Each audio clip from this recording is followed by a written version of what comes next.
سندھ کے سینئر وزیر شرجیل انعام ابن کی زیر صدارت ٹرانسپورٹ اور ماس ٹرانزٹ کا اجلاس۔ حکومت سندھ کا خواتین کے لیے 1000 پنک ای وی اسکوٹیز خریدنے کا فیصلہ۔ صوبے میں انٹرسٹی پیپلز بس سروس شروع کرنے کا بھی فیصلہ۔ شرجیل میمن کہتے ہیں حکومت سندھ خواتین کو بااختیار بنانے کے لیے عملی اقدامات کر رہی ہے۔ ٹرانسپورٹ کے نظام کو مرحلہ وار جدید بنایا جا رہا ہے۔ ای وی بسوں، ہائیبرڈ ٹرانسپورٹ اور پنک اسکوٹیز جیسے منصوبے نہ صرف ماحول دوست ہیں۔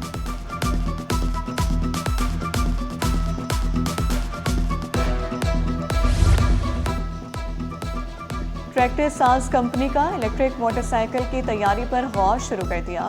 ملت ٹریکٹرز نے پاکستان اسٹاک ایکسچینج کو خط لکھ کر آگاہ کر دیا۔ کمپنی کا کہنا ہے کہ ملک میں الیکٹرک موٹر سائیکل کی تیاری کی فیزیبلٹی کا جائزہ لے رہے ہیں۔ پیٹرول مہنگا ہونے پر الیکٹرک بائکس کی طلب بڑھنے لگی۔ ڈیلرز کہتے ہیں اپریل میں ای وی موٹر سائیکل فروخت میں اضافہ ریکارڈ ہوا ہے۔ سندھ ہائی کورٹ نے B R T red line case کا فیصلہ جاری کر دیا۔ Alauddin park B R T red line site واپسی کی درخواست مسترد۔ عدالت نے کانٹریکٹر کی مشینری سیل کرنے کا اقدام غیر قانونی قرار دیا۔ 30 دن میں فیصلہ نہ ہونے پر مشینری واپس کرنے کا حکم۔ تنازعہ سازی اور ڈسپیوٹ بورڈ سے حاصل کرنے کا حکم۔ یونیورسٹی روڈ 2 ماہ میں بحال کرنے کی ہدایت۔ B R T red line اکتوبر تک مکمل کرنے کی توقع ظاہر کی۔ 16 ارب کے منصوبے میں 15 ارب پہلے ہی ادا کیے جا چکے۔ عدالت کا چیف سیکرٹری اور سیکرٹری بلدیات کو عمل درآمد کی ہدایت۔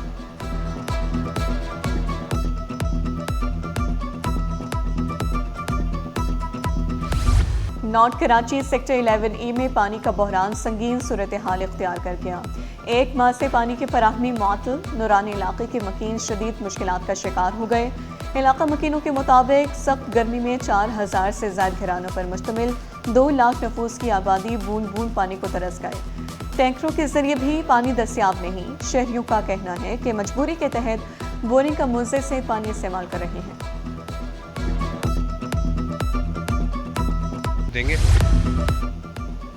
کمشنر کراچی سید حسن نقوی کی زیر صدارت اہم اجلاس۔ فوری منصوبوں میں تاخیر کی شکایات دور کرنے کا فیصلہ۔ شہری سہولتوں کی فراہمی کے اقدامات کا جائزہ لیا گیا۔ فوری نوعیت کے منصوبے ترجیحی بنیادوں پر مکمل ہوں گے۔ پراپرٹی ٹیکس وصولی بہتر بنانے کے لیے آگاہی مہم کا فیصلہ۔ کیماڑی ٹاؤنز کے ڈی اے اور کے ایم سی منصوبوں پر غور۔ ڈی سی کیماڑی اور متعلقہ افسران کے اجلاس میں شرکت۔ کمشنر کراچی کے ٹاؤنز کو نوٹس جاری کرنے کی ہدایت۔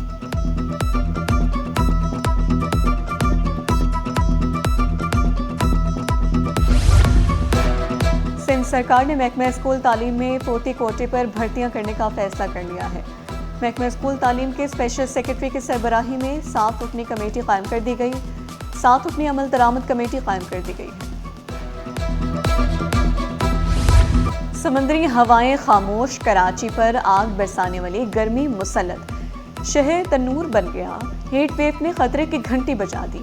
شہر قائد میں گرمی اور حبس کا ڈبل اٹیک۔ درجہ حرارت 41 ڈگری تک محسوس کیا گیا۔ شہریوں کے لیے دوپہر باہر نکلنا خطرناک قرار۔ احتیاط اختیار کریں، شہری بلا ضرورت گھروں سے نہ نکلیں۔ ٹھنڈے مشروبات کا استعمال یقینی بنائیں، ماہرین کا مشورہ۔ سورج آگ برسانے لگا، شہر میں گرمی کی شدت برقرار۔ شہریوں کی سہولت کے لیے مختلف شاہراہوں پر ریلیف کیمپس قائم کر دیے گئے۔ سخی حسن چورنگی پر شیپا ویلفیئر کا ہیٹ اسٹروک کیمپ قائم۔ شہریوں کی بڑی تعداد کیمپ سے مستفید ہونے لگی۔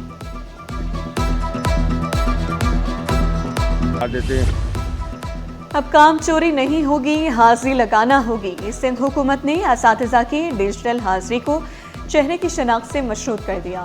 بائیو میٹرک حاضری چہرے کی شناخت سے ہوگی۔ محکمہ اسکول تعلیم نے ہدایات جاری کی۔ ہیٹ ویو کے پیش نظر خصوصی انتظامات کیے جائیں۔ اینٹی کرپشن کا سینئر ڈائریکٹر میڈیکل کے ایم سی کو خط ارسال۔ ذرائع کے مطابق سالانہ ترقیاتی پروگرام میں تقریباً 4 کروڑ 45 لاکھ روپے کی مبینہ کرپشن کا مینگا سکینڈل سامنے آ گیا۔ عباسی شہید اسپتال، گزری میٹرنٹی، شاہ فیصل کارڈیئک اور سرفراز رفیقی شہید اسپتال کا مکمل ریکارڈ جمع کرانے کی ہدایت۔ پیٹرولیم مصنوعات پر لیوی وصولی کا اختیار ایف بی آر کو منتقل۔ نیا نظام نافذ۔ ذرائع کے مطابق کلیمنٹ سپورٹ لیوی اور پیٹرولیم لیوی کی وصولی کے لیے نیا میکانزم نافذ کر دیا گیا، جس کے تحت ڈومیسٹک سیل انوائس جاری کرنا اور تفصیلی ڈیٹا فراہم کرنا لازم قرار دیا گیا۔ رجسٹرڈ خریداروں کی مکمل معلومات فراہم کرنا ضروری ہوگا۔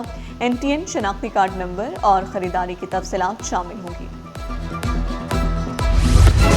ٹریفک پولیس کا جعلی اور فینسی نمبر پلیٹس کے خلاف کریک ڈاؤن جاری، 16 شہریوں کے چالان کر دیے گئے۔ ایسو ڈیفنس نے آگاہ کیا اب 10 میں سے صرف 3 گاڑیاں ایسی ہوں گی جس کی غیر قانونی نمبر پلیٹ موجود ہو۔ کریک ڈاؤن کے بعد شہری بھی راہ راست پر آنے لگے۔ کراچی سینٹرل جیل میں ترقیاتی منصوبوں پر اہم اجلاس، DIG نے جیل کی مختلف بیرکس کے تعمیراتی کام جلد مکمل کرنے کے احکامات دیے۔ تمام ترقیاتی منصوبوں کو مقررہ مدت میں مکمل کرنے پر زور دیا۔ جیل انتظامیہ کو تعمیراتی معیار بہتر بنانے کی سخت ہدایات بھی جاری کی گئی۔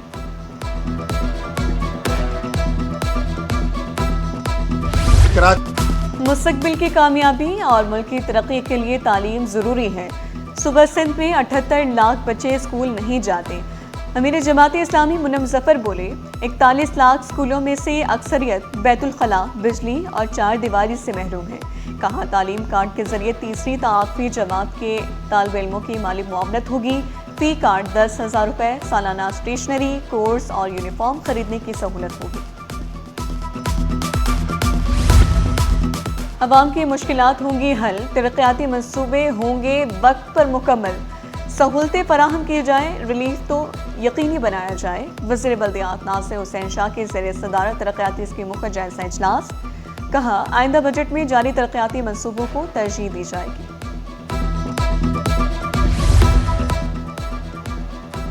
حکومت سندھ عوام کے مسائل ان کی دہلیز پر حل کرنے کے لیے پرعزم ہے۔ مقصد صرف شکایات سننا نہیں، ان کا حل بھی نکالنا ہے۔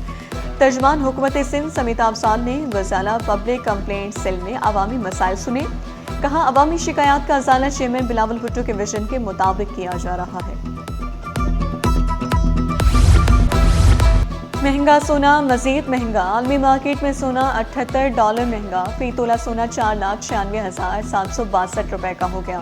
چاندی 373 روپے اضافے سے 8,445 روپے فی تولہ پر پہنچ گئی۔ میوزک کا لگے گا تڑکا، منفرد ڈرامے شائقین کریں گے محظوظ۔ ناپا میں ایلومنائی فیسٹیول سجنے کو تیار، کل سب پہنچیں گے national academy of performing arts میں۔ فیسٹیول میں تھیٹر، میوزک اور داستان گوئی سمیت فنون لطیفہ پیش کیا جائے گا۔ ملک بھر سے ادیب، شاعر شریک ہوں گے۔